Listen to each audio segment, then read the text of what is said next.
ओम शांति। आज अभी हम सुनेंगे प्यारे बाप दादा की मधुर शिक्षाएं। आज बाबा ने कहा, मीठे बच्चे, तुम अपनी तकदीर भविष्य नई दुनिया के लिए बना रहे हो। यह तुम्हारा राजयोग है ही नई दुनिया के लिए। बाबा ने कहा भविष्य नई दुनिया के लिए हम अपनी तकदीर बना रहे हैं, और ये राजयोग जो है वो हम नई दुनिया के लिए सीख रहे हैं। प्रश्न पूछा बाबा ने, तकदीरवान बच्चों की मुख्य निशानियां क्या होंगी? उत्तर है, पहली निशानी, तकदीरवान बच्चे कायदे से श्रीमत पर चलेंगे। कोई भी कायदे के विरुद्ध कार्य करके अपने को बाप को ठगेंगे नहीं। कायदे के विरुद्ध, बाबा की श्रीमत के विरुद्ध कोई काम नहीं करेंगे, ना तो अपने को धोखा देंगे और ना बाबा को। तो अपने को धोखा दिया, अगर हमने श्रीमत के विपरीत काम किया तो खुद को धोखा दिया, अपना भाग्य खराब किया। दूसरा पॉइंट है, उन्हें पढ़ाई का पूरा शौक होगा, समझाने का भी शौक होगा, खुद पढ़ने का भी और दूसरों को समझाने का भी। तीसरा पॉइंट है, पास विद ऑनर बन स्कॉलरशिप लेने का पुरुषार्थ करेंगे। तकदीरवान बच्चे क्या करेंगे? पास विद ऑनर बन स्कॉलरशिप लेने का पुरुषार्थ करेंगे। चौथा पॉइंट है, कभी किसी को दुख नहीं देंगे, कभी कोई उल्टा कर्म नहीं करेंगे। बाबा ने मुख्य ये 4 निशानियां बताई तकदीरवान बच्चों के लिए। गीत है, तकदीर जगाकर आई हूँ। मीठे मीठे रूहानी बच्चों ने गीत सुना, नयों ने भी सुना तो पुरानों ने भी सुना, कुमारियों ने भी सुना। यह पाठशाला है, पाठशाला में कोई ना कोई तकदीर बनाने जाते हैं। दुनिया में भी बच्चे पढ़ते हैं स्कूल्स कॉलेजेस में, तो वो भी अपनी तकदीर बनाने जाते। वहाँ तो अनेक प्रकार की तकदीर है, कोई सर्जन बनने की, कोई बैरिस्टर बनने की तकदीर बनाते हैं। तकदीर को एम ऑब्जेक्ट कहा जाता है, कोई ना कोई लक्ष्य होता है। जो भी कोई पढ़ाई पढ़ता है तो बाबा ने कहा इसको एम ऑब्जेक्ट कहा जाता। तकदीर बनाने बिगर पाठशाला में क्या पढ़ेंगे? अब यहाँ बच्चे जानते हैं हम भी तकदीर बनाकर आए हैं नई दुनिया के लिए, अपना राज्य भाग लेने के लिए। हम भी इस ईश्वरीय विश्वविद्यालय में पढ़ रहे हैं, हम अपना राज्य भाग प्राप्त करने के लिए हम अपनी तकदीर बना रहे हैं। यह नई दुनिया के लिए राजयोग, वह पुरानी दुनिया के लिए बैरिस्टर, इंजीनियर, सर्जन आदि बनते हैं। वह बनते बनते अभी पुरानी दुनिया का टाइम बहुत थोड़ा रहा है, वह तो ख़त्म हो जाएगा। वो तकदीर बनाते हैं तो केवल एक जन्म के लिए, और वो भी कोई पूरी कर पाए कोई ना कर पाए, इसका भी कोई भरोसा नहीं। तो बाबा ने कहा समय बहुत कम है, और हम बच्चे जो तकदीर बनाते हैं वो 21 जन्म के लिए। वह तकदीर है इस मृत्यु लोक के लिए, इस जन्म के लिए, केवल एक जन्म के लिए। तुम्हारी पढ़ाई है नई दुनिया के लिए, तुम नई दुनिया के लिए तकदीर बनाकर आए हो। नई दुनिया में तुमको राज्य भाग मिलेगा। कौन पढ़ाते हैं? बुद्धि में विचार चले कि नई दुनिया में इतनी बड़ी बादशाही मिलेगी, राज्य भाग मिलेगा, तो हमें कौन पढ़ाते हैं? बेहद का बाप, जिससे वर्षा पाना है। नई दुनिया की कमाई कराने वाला है ही एक शिव बाबा, और कोई मनुष्य आत्मा यह अविनाशी कमाई 21 जन्मों की कमाई कोई करा नहीं सकता। यहाँ तुम नई दुनिया के लिए तकदीर बनाने आए हो।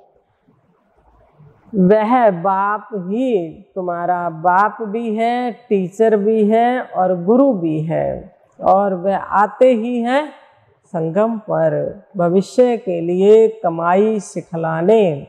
अब इस पुरानी दुनिया में तो बाकी थोड़े रोज हैं। यह दुनिया के मनुष्य नहीं जानते हैं कि ये दुनिया जो है बाकी थोड़ा समय है, विनाश होने वाला है, नई दुनिया आने वाली है। तुम बच्चे ही जानते हो, बाप आते ही है शांति धाम सुख धाम में ले जाने। कोई तकदीर नहीं बनाते हैं, गोया कुछ भी नहीं समझते हैं। बच्चों में भी कई ऐसे हैं जो ज्ञान को पूरी रीति समझते नहीं हैं, फिर अपना कैरियर, अपनी तकदीर बनाते नहीं हैं। अपने कैसे भी हैं। स्त्री पुरुष एक दो को डिवोर्स देते हैं ना, दुनिया में भी आजकल क्या करते हैं, आज शादी हुई कल डिवोर्स हो जाता, तो बाबा ने एक दो को डिवोर्स देते। बच्चे बाप को फारकती दे देते हैं, कई बच्चे बाबा का हाथ छोड़कर चले जाते हैं। यहाँ वह नहीं है, यहाँ तो डिवोर्स दे ना सके। बाप तो आए हैं बच्चों को सच्ची कमाई कराने। बाप थोड़ा ही किसको खड्डे में डालेंगे, बाप तो है ही पतित पावन, रहम दिल है बाबा। तो बाबा किसी को खड्डे में नहीं डालेंगे, अर्थात बाबा किसी को भी गिरती कला में जाने नहीं देंगे। बाबा तो बचाता है हम बच्चों को, तो बाबा कोई डिवोर्स नहीं देते हैं। ऐसे लौकिक गुरु नहीं कहेंगे कि मैं तुमको साथ ले जाऊंगा। शास्त्रों में है, भगवानुवाच मैं तुम सबको ले जाऊंगा।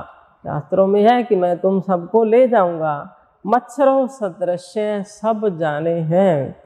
आत्माएं, शरीर तो यहाँ छूट जाएंगे और आत्माएं जाएंगी, झुंड के झुंड जाएंगे। जब विनाश होगा तो बाबा ने कहा मच्छरों सदृश्य जाएंगे।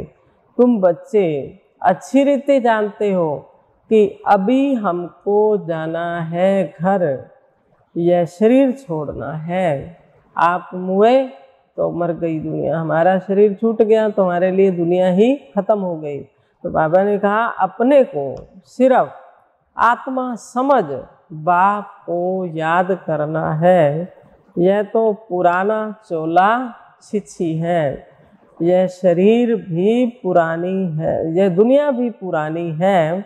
जैसे पुराने घर में बैठे होते हैं, नया घर सामने बनता है, पुराने में रह रहे होते हैं और नया मकान बन रहा होता है, तो बुद्धि कहाँ लगी रहती है, नए मकान में, फलानी जगह ये लगाएंगे, ऐसा काम करना है, ये तो उसमें सारा बुद्धि में चलता रहता है क्या क्या हमें कहाँ का करना है। तो बाप भी समझेगा कि हमारे लिए, बाप भी समझेगा हमारे लिए, बच्चे भी समझते हैं हमारे लिए बन रहा है। बाप भी समझता है कि अपने बच्चों के लिए मकान बना रहा हूँ, और बच्चे भी समझते हैं कि हमारा बाप हमारे लिए नया मकान बना रहे हैं। तो बुद्धि चली जाएगी नए घर तरफ, इसमें यह बनाओ यह करो, बुद्धि उसमें ही लगी रहेगी। फिर पुराना तोड़ देते हैं, मतलब सारा पुराने से मिटाए नए से जुट जाता है। ऐसे ही बाबा भी हम बच्चों को समझा रहे हैं कि पुरानी दुनिया से बुद्धि योग तोड़ नई दुनिया में लगाओ, कि अभी हम नई दुनिया में जाने वाले हैं। इतनी सतों प्रधान दुनिया होगी, वो पवित्र दुनिया होगी। यह बेहद की बातें पुरानी दुनिया से ममत्व मिटाना है और नई दुनिया से बुद्धि योग कहाँ लगाना है, नई दुनिया से। शिव है परम पिता परमात्मा, ब्रह्मा विष्णु शंकर के भी चित्र हैं।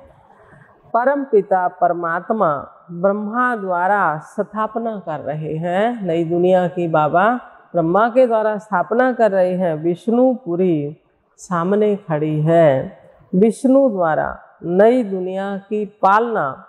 विष्णु है राधे कृष्ण के दो रूप, कंबाइंड स्वरूप है विष्णु राधे कृष्ण का। अब राधे कृष्ण बचपन का नाम और स्वयंवर के बाद श्री लक्ष्मी और श्री नारायण, उनका कंबाइंड स्वरूप विष्णु। अब गीता का भगवान कौन ठहरा? पहले तो यह लिखो कि गीता का भगवान निराकार शिव है, ना कि श्री कृष्ण। बाप कहते हैं ब्रह्मा द्वारा तुमको योग बल से 21 जन्म का अधिकार मिलता है। शिव बाबा ब्रह्मा द्वारा बच्चों को ब्रह्मा के द्वारा शिव बाबा वर्षा दे रहे हैं। पहले पहले इनकी आत्मा सुनती है। जब शिव बाबा ब्रह्मा तन में प्रवेश करते तो पहले पहले ब्रह्मा की आत्मा सुनती, आत्मा ही धारण करती है। मूल बात ही यह है, अपने आप को आत्मा समझना। निराकार आकर साकार द्वारा सुनाते हैं। शिव बाबा निराकार है और वो साकार ब्रह्मा तन से आकर सुनाते हैं। आत्मा ही बोलती है ना, आत्मा कहती है मेरे शरीर को तंग मत करो। आत्मा दुखी होती है। इस समय है ही पतित आत्मा। पतितों को पावन बनाने वाला परम पिता परमात्मा है। आत्मा बुलाती है, भगवान को बुलाती है, हे पतित पावन, हे गॉड फादर। अब फादर तो एक बैठा है, फिर भी याद किसको करते हैं? शरीर का पिता होते हुए भी फिर बुलाते हैं कि हे गॉड फादर। तो वो पिता है, परंतु किसको याद करते हैं? आत्मा कहती है यह हमारी आत्मा का फादर है, वह शरीर का फादर है। समझाया जाता है अब आत्माओं का बाप जो निराकार है वह बड़ा या शरीर का रचयिता साकार बाप है वह बड़ा? बाबा कह रहे सोचो दोनों में से कौन बड़ा? शरीर जो जन्म देने वाला बाप है वो बड़ा या निराकार शिव बाबा आत्माओं का बाप बड़ा? साकार तो निराकार को याद करता है। अब सबको समझानी दी जाती है जबकि विनाश सामने खड़ा है। पारलौकिक बाप आते ही हैं अंत में सभी को वापिस ले जाने के लिए। शिव बाबा जब सृष्टि का अंत है तो बाबा उस समय आते सबको वापिस ले जाने के लिए। बाबा समझाते हैं परम पिता परमात्मा का पूरा परिचय जब तक नहीं मिला, जब तक तकदीर खुले, अभी तकदीर ही नहीं खुली है। बाबा समझाते रहते हैं बच्चों को जब तक तकदीर नहीं खुलती, जब तक बाप को न जाने या न समझे कि हमारी आत्मा बिंदी समान है। शिव बाबा भी बिंदी है और हम बिंदी को याद करते हैं। ऐसे समझ जब याद करें तब विकर्म विनाश हो। बाकी यह देखने में आता है वह आता है, इसे माया का विघन कहा जाता है। याद में बैठते हैं तो बाबा ने कहा सिर्फ आत्मा बिंदी और परमात्मा बिंदु ही दिखाई दे। अगर इधर उधर के सीनरियाँ याद आते हैं तो बाबा ने कहा ये भी माया के विघन है, यहाँ वहाँ की बातें याद आती हैं। तो बाबा का फरमान है कि पवित्र जरूर बनना है, परंतु कोई पवित्र भी रह नहीं सकते। कभी कभी पतित भी यहाँ छिप कर आ जाते हैं, वह अपना ही नुकसान करते हैं। मधुबन में बाबा के सामने कई ऐसी आत्माएं भी पहुँच जाती हैं जो पूर्ण पवित्र नहीं रहती हैं, अपने को ठगते हैं, अपने साथ धोखा करते हैं। बाप को ठगने की तो बात ही नहीं है। बाप से ठगी कर कोई पैसा लेना है क्या? दुनिया में तो समझते ना पैसे की ठगी ठोरी करते, लेकिन भगवान से कोई पैसा थोड़ी लेना, उसके साथ ठगी क्या करेंगे? तो अपने ही तकदीर को लकीर लगाते हैं तो अपने साथ ठगी करते। शिव बाबा की श्रीमत पर कायदे सिर नहीं चलते तो क्या हाल होगा? बहुत सजाएं खानी पड़ेंगी। फिर दूसरा पद भी भ्रष्ट हो जाएगा। कोई भी कायदे के विरुद्ध काम नहीं करना चाहिए। जो भगवान की श्रीमत मिली है उसी अनुसार कार्य करना है, उसके विपरीत नहीं करना चाहिए। बाप तो समझाएंगे ना, तुम्हारी चलन ठीक नहीं है। बाबा बच्चों को समझाते हैं, अगर कोई ठीक नहीं चलता तो बाबा उसको शिक्षा समझानी तो देते हैं कि तुम्हारी चलन ठीक नहीं। बाप तो कमाई करने का रास्ता बताते हैं, फिर कोई करे या ना करे उनकी तकदीर है। सजाएं खाकर फिर वापस शांति धाम में तो जाना ही है। पद भ्रष्ट हो जाएगा तो कुछ भी मिलेगा नहीं। बाबा अभी समझा रहे हैं, अगर कोई नहीं समझता, बाबा के श्रीमत प्रमाण नहीं चलता, तो बाबा ने कहा पूरा पुरुषार्थ नहीं करेंगे तो अंत में धर्मराज की सजा खाकर जाएंगे। बाबा ने कहा बाप का फर्ज है समझाना, अगर नहीं समझते तो उनकी तकदीर, फिर बाबा भी कुछ नहीं कर सकते। आते बहुत हैं, परंतु यहाँ बाप से वर्षा लेने की बात है। तो बाबा ने कहा स्टूडेंट स्कॉलरशिप भी लेते हैं ना, स्कूलों में भी ऐसे स्टूडेंट्स भी होते ब्रिलियंट जो स्कॉलरशिप लेते हैं, तो पास होने वालों को ही स्कॉलरशिप मिलती है ना। यह माला उन्हों की बनी हुई है। किन्हों की माला बनी है? जिन्होंने स्कॉलरशिप ली है। जितना जितना जैसा पास होगा ऐसी स्कॉलरशिप मिलेगी। वृद्धि होते होते हजारों बन जाते हैं। शुरू में बहुत थोड़े बच्चे थे, बाबा ने कहा वृद्धि होते होते कितने बच्चे हो गए? तो राजाई पद है स्कॉलरशिप। जो अच्छी तरह पढ़ाई पढ़ते हैं वह गुप्त नहीं रह सकते, वो छिपे नहीं रह सकते हैं। जो अच्छी रीति पढ़ने वाले हैं, स्कॉलरशिप लेने वाले हैं, बाबा ने कहा वो छिपे नहीं रह सकते। बहुत नए नए पुरानों से भी आगे निकल पड़ेंगे, हीरे जैसा जीवन बनाएंगे। अपनी सच्ची कमाई कर 21 जन्मों के लिए वर्षा पाएंगे। कितना खुशी होती है। जानते हैं यह वर्षा अब नहीं लिया तो फिर कभी भी ले नहीं सकेंगे। अगर अब मेहनत नहीं की, अगर अब वर्षा नहीं लिया तो कल्पांतर के लिए हम नहीं ले सकेंगे। पढ़ाई का शौक़ होता है ना, कोई को तो जरा भी शौक़ नहीं है समझाने का, ड्रामा अनुसार तकदीर में नहीं है, तो भगवान भी क्या करे। बाबा ने कहा अगर समझाने का शौक़ नहीं है, दूसरों को ज्ञान सुनाने का शौक़ नहीं है, तकदीर बनाने का शौक़ नहीं है, तो फिर भगवान भी क्या करे। भगवान भी फिर उसके तकदीर पे छोड़ देते हैं, जो मिलेगा इसको ठीक है। अच्छा, मीठे मीठे सिक्की लधे बच्चों प्रति मात पिता बाप दादा का याद प्यार और गुड मॉर्निंग। रूहानी बाप की रूहानी बच्चों को नमस्ते। हम रूहानी बच्चों की रूहानी बाप दादा को नमस्ते जी, नमस्ते जी। सदा रहेंगे हंसते जी। वाह बाबा वाह, शुक्रिया बाबा शुक्रिया। आज की मुरली का धारणा के लिए मुख्य सार है, फर्स्ट पॉइंट है, कोई भी कार्य श्रीमत के विरुद्ध नहीं करना है। पढ़ाई अच्छी रीति पढ़कर ऊंच तकदीर बनानी है। क्या करना है? पढ़ाई अच्छी रीति पढ़कर अपनी तकदीर ऊंच बनानी है। किसी को भी दुख नहीं देना है। दूसरा पॉइंट है, इस पुरानी दुनिया से ममत्व मिटा देना है। बुद्धि योग नई दुनिया से लगाना है।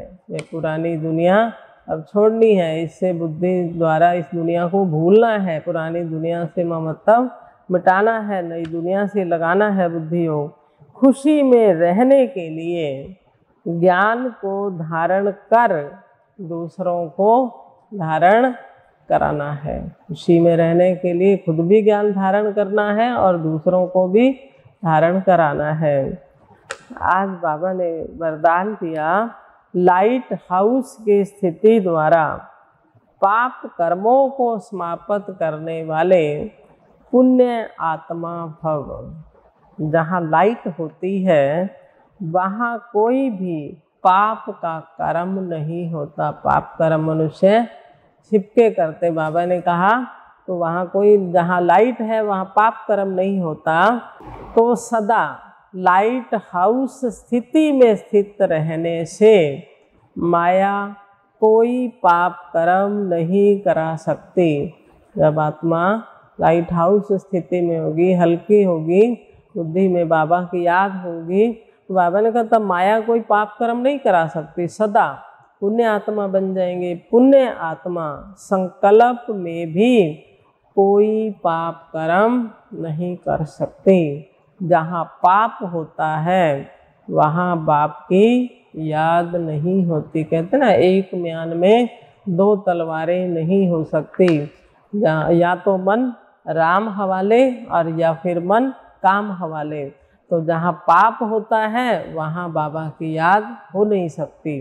तो दृढ़ संकल्प करो कि मैं पुण्य आत्मा हूँ, पाप मेरे सामने आ नहीं सकता।